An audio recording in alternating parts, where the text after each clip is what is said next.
Let's talk to Simon Calder, who's travel editor at The Independent, travel guru, many would say, to us here at Talk. He's at Waterloo Station. Simon, very good morning to you. Yeah, good morning, Mike. And I'd like to say I've followed your crazy career, and it's all been very good so far.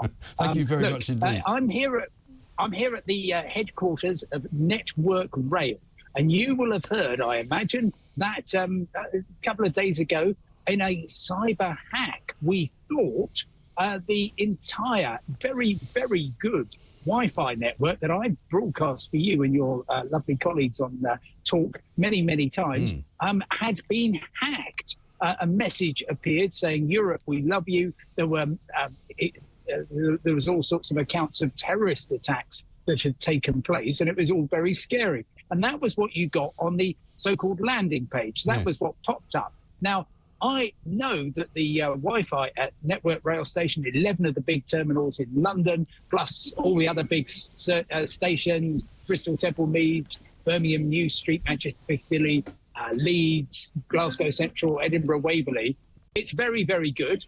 It's not run by Network Rail. It's run by a company called Telent, and they put out the business of creating the landing page. I hope you're following this. There'll be a quiz later.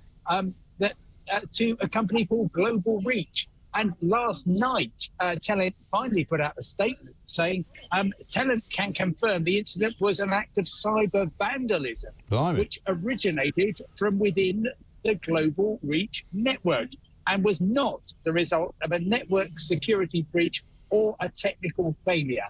So it seems to me that there was somebody within an organisation that was doing this who was basically saying, "Yeah, I'm gonna change." Oh, so and, yeah, so we think. Well, so now we think it might have been somebody who was given his redundancy notice and thought, "I'll just screw up the network before I leave."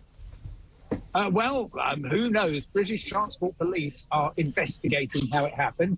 Meanwhile, I'm talking to you on a slightly tricky array of various phones and so on to get it to work, because the very good Wi-Fi isn't working.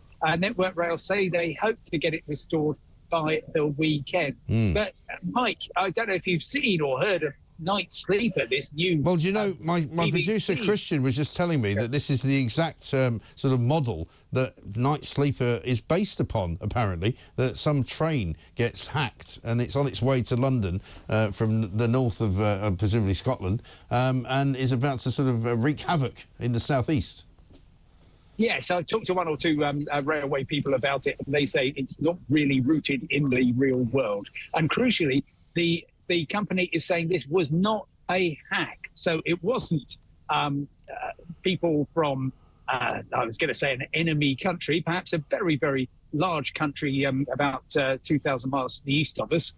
It was just somebody with, I presume, a grievance who decided to go out in style. But very annoying, since that was the one bit of Network Rail which I found always worked extremely well, and it's not working at the moment, Mike. No, indeed. Lots of people have been in touch with me saying, but railway Wi-Fi is rubbish. Yes, it is largely on the trains and at local stations, but if you're at the big stations, you've got Network Rail Wi-Fi, it's great.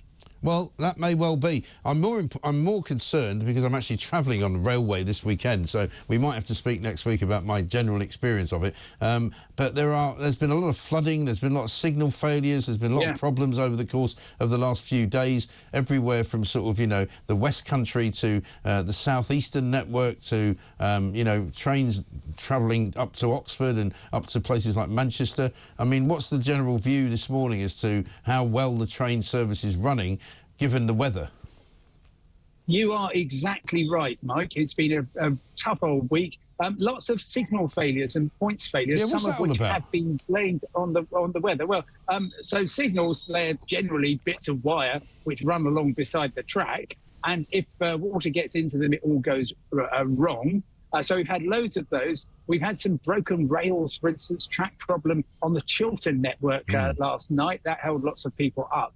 And it's so interesting, your talk with Dan Hodges. I mean, Labour really have to get a grip on this. They have promised everything is going to be great on the railways. Well, that would have to start with making sure that Mike Graham can get wherever he needs to be this weekend without getting into into a pickle. Because if it goes wrong, if it goes wrong, Simon, you know, on Monday morning I will be absolutely raging, not only at the government but also at Network Rail and possibly Avanti West Coast, which is where I'm headed.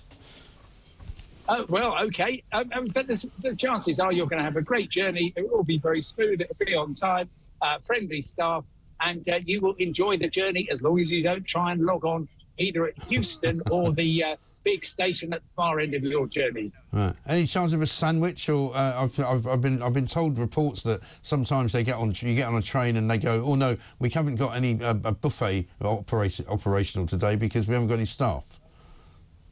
Yeah, I think you'll probably be all right.